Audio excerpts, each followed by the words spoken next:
Hello. Welcome to the Speaking of Women's Health podcast. I am back in the Sunflower House. I am your host, Dr. Holly Thacker. I am the executive director of our nonprofit Speaking of Women's Health.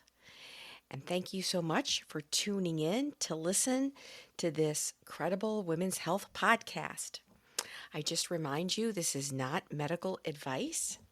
If you would like more information about the topics that we're going to be covering, which include the 20th anniversary of the Women's Health Initiative, menopausal hormone therapy, and the aftermath of, in my opinion, the disaster of how menopausal women's health and hormonal therapy was communicated to an entire generation of women, please be sure to go to our website, speakingofwomenshealth.com. Now, I wrote this column about 8 months ago. This is now February of 2023. And anyone in the field of women's health remembers exactly what they were doing on July 9th, 2002. And this was just a few months right after I had opened the Center for Specialized Women's Health at the Cleveland Clinic. And the official results of the largest preventive trial in women were released officially on July 10th. But July 9th, which was my husband's birthday, we were out of town celebrating. And that was really before cell phones were widely available, so my beeper was just going off. So everyone who was involved in women's health and midlife medicine knew exactly what they were doing because it was such a big deal. So I immediately looked at the Journal of the American Medical Association's published article, and I was really not concerned. They reported a relative risk of breast cancer diagnosis at 1.24, which a 24% increase risk of breast cancer sounds high, but if the baseline risk is 1% and the relative risk is 0.25, that means instead of a 1% risk of being diagnosed, you would have a 1.24% chance. And this compared to what was already in the package insert of 1.35. And this study, even though it was a preventive trial, it was not a therapeutic trial. So the women were not supposed to know, and neither were the physicians, whether they were on active hormone therapy or not. So most of the women were a good decade past the average age of menopause. So on that day, and ever since, I thought the reaction was quite overblown. I didn't realize the ramifications of how deeply it would affect a whole generation of women. So some of the issues with the study, it was the first time that a large medical study was just turned into a soundbite, a very scary soundbite that reverberated around the world. So it was a very scientific study, but it was unscientifically communicated in a very hyped up, fearful way. What have we dealt with the last 3 years that have been extremely hyped up and fear-inducing? Of course, emerging from this COVID pandemic, that affected the entire population. So this was primarily focused on midlife women's health. And so when the mass media communicates excessive inflated health risk, it really caused quite the pandemic of anxiety amongst the general population. So it's been estimated that more than 1 billion women worldwide will be in menopause in 2025, just 2 years from now. We already have 55 million women in the United States already in menopause, and nearly 75% of those women report not receiving any support or hormonal or non-hormonal options for the consequences of abruptly losing estrogen at midlife. Now, some of the most debilitating symptoms of menopause include hot flashes, painful sexual activity, vaginal dryness, increase in urinary tract infections, the draining combination of insomnia, brain fog, mood changes, and consequent fatigue. Now, it was really horrible and pretty unconscionable, in my opinion, that it was several years before the Women's Health investigators, the Women's Health Initiative investigators, WHI, published the age stratified data. And when this was published, it showed that women who were started on hormones within 10 years of menopause, meaning their final menstrual period, and who took hormone therapy had a decreased death rate. Let me say that again. Women who started on menopausal hormone therapy within 10 years of menopause had a decreased risk of death rate. Now, there's nothing else that we prescribe to women in their 50s and early 60s that decrease death rates. Not aspirin, not cholesterol-lowering medicines for primary prevention for women, nothing. But by then, the damage had been done. Unfortunately, millions of women threw away their hormone therapy, and many of them experienced debilitating symptoms that led to some turning to unregulated, custom compounded hormones. And certainly, we do compound hormones when the dose or the ingredients are not commercially available. But compounding them simply so that they're not regulated or don't have a package insert is not appropriate medical care. So let's clarify some of these misconceptions. At the time, 2 decades ago, oral hormone therapy was completely demonized. And it was also confused with much needed hormone replacement therapy. So we prescribe medically hormone replacement therapy if you have premature or surgical or early menopause. The term hormone therapy, HT, my initials, is associated with just using therapy to treat women who are naturally menopausal, who have not prematurely lost their hormones. So unfortunately, all hormones were negatively lumped in a negative basket. Now, estrogen plus progestin therapy, and we need progesterone or progestins to protect the endometrium and uterus, was completely also confused with just using plain estrogen, which is what we usually use alone in women who've had a hysterectomy and don't need progesterone to protect the uterus.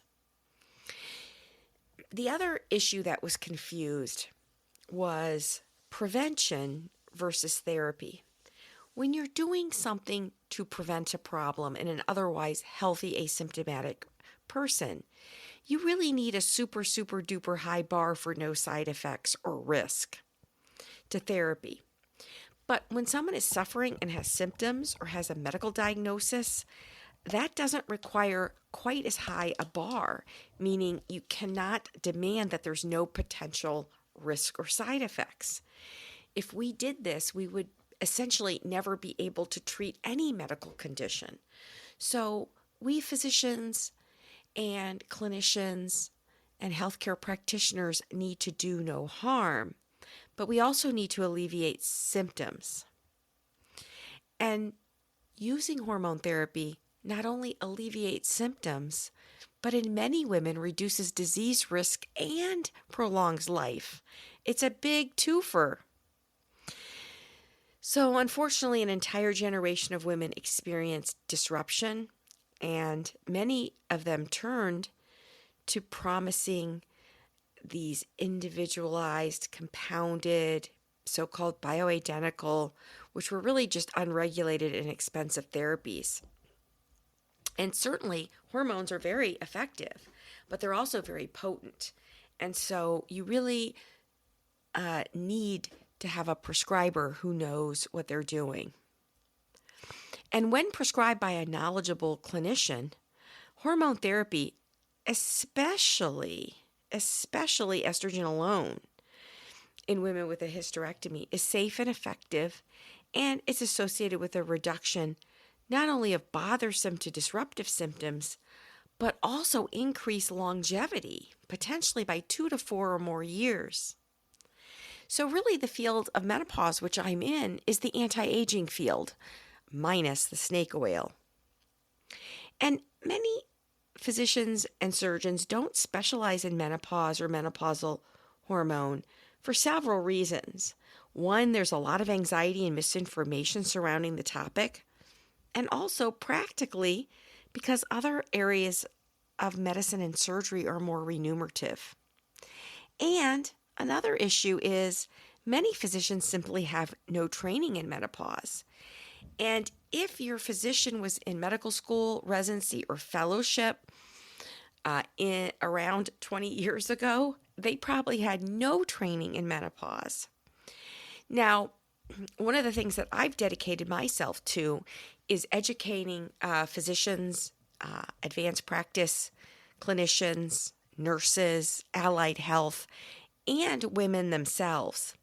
I've also, over 25 years ago, started a specialized women's health fellowship to train specialists in menopausal women's health, anti-aging, hormones, osteoporosis, sexual dysfunction, problems that happen to many midlife women that cover many different disciplines and specialties, where it's many times hard for a woman to find a physician to comprehensively look at her with an eye towards improving the quality of life as well as the longevity of life and reducing disease burden, which tends to escalate at midlife.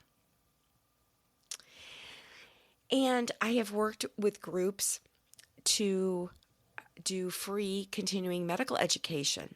In fact, in this Speaking of Women's Health podcast, we have 3 prongs to the program. One is our regular podcast, which you're listening to right now. And I also have a series of CME, continuing medical education, which you can also listen to, and those that are in the medical field can actually apply for and get free CME. And we have done this on telemedicine and menopause, which is increasing. We have done this on non-hormonal options. We've had live events and have some upcoming live educational events for women. So go to our speakingofwomenshealth.com site and you can sign up and register or perhaps listen to prior events. Now, the third realm of the podcast, besides the regular one, which I believe you're going to be listening to episode 5, and we already have 6 episodes online of our CME with more to come, is I will also be podcasting my book that I published, The Cleveland Clinic Guide to Menopause. And I published this book in 2009. My first book was Women's Health, Your Body, Your Hormones, Your Choices. And I wrote that in 2007. And I thought that I would have several iterations of the book, but I took over the nonprofit National Speaking of Women's Health in 2008 and then published the book in 2009 and subsequently ended up working on the digital platform, having live events, which then became digital events, putting out a free monthly e-newsletter and health tip, which you can go on speakingofwomenshealth.com and sign up for the newsletter. We have recipes and breaking health news, and we also feature an array of free treatment guidebooks that are not branded and bring you credible information. So I'm really looking forward to starting the podcast of the book. And I'll be updating it as I go along. I have a lot of little notes that as soon as the book was published, I was scribbling notes to update it, because once something is published, uh, even though most of what is in the book is solid, and obviously the basic physiology, pathophysiology, symptom complex does not change, from decade to decade.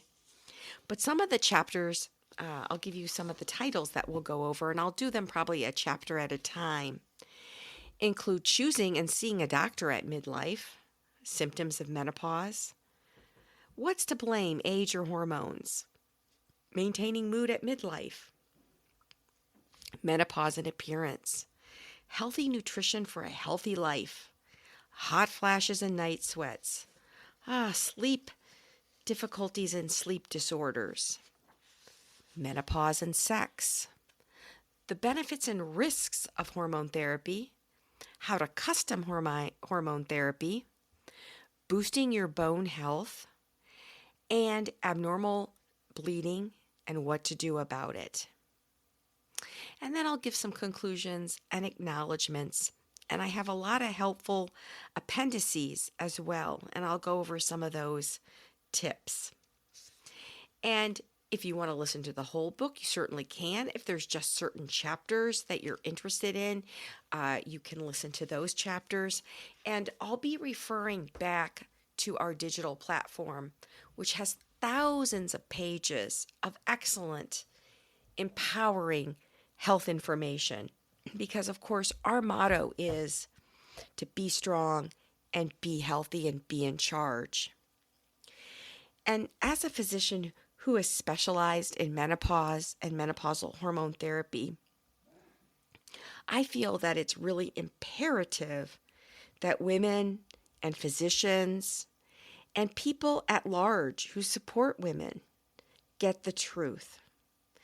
And before the Women's Health Initiative was released, I had already had my Women's Health Fellowship going for 25 years, specifically to train physicians in the field of interdisciplinary women's health so that they can continue to provide women with proper treatment and options that are individualized for their menopausal symptoms, for their general health promotion, for anti-aging, and for just general functional optimization. And I direct our nonprofit, Speaking of Women's Health.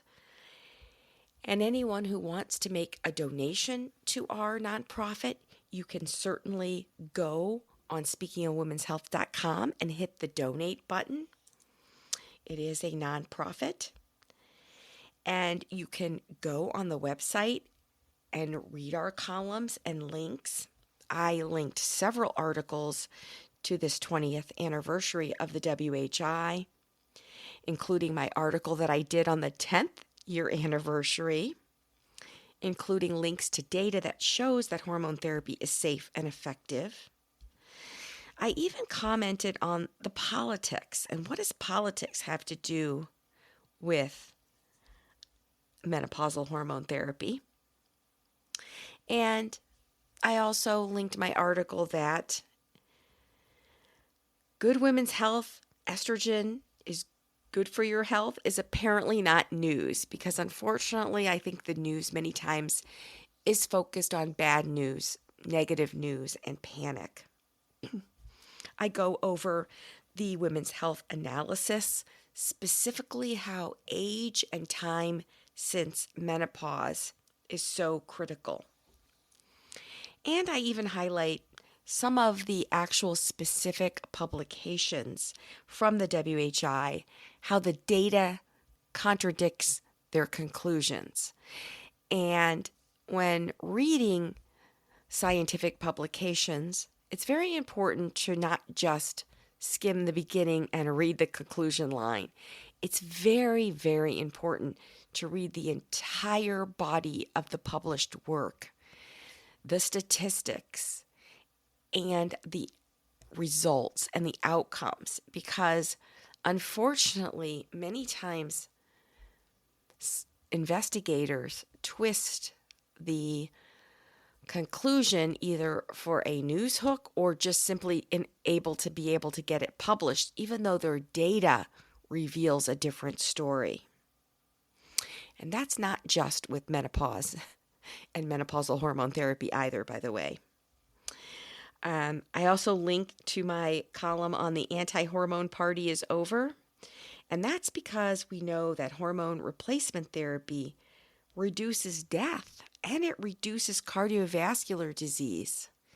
In fact, the latest iteration of the American Heart Association has recognized the influence on menopause and certain factors in females that affect cardiovascular risk.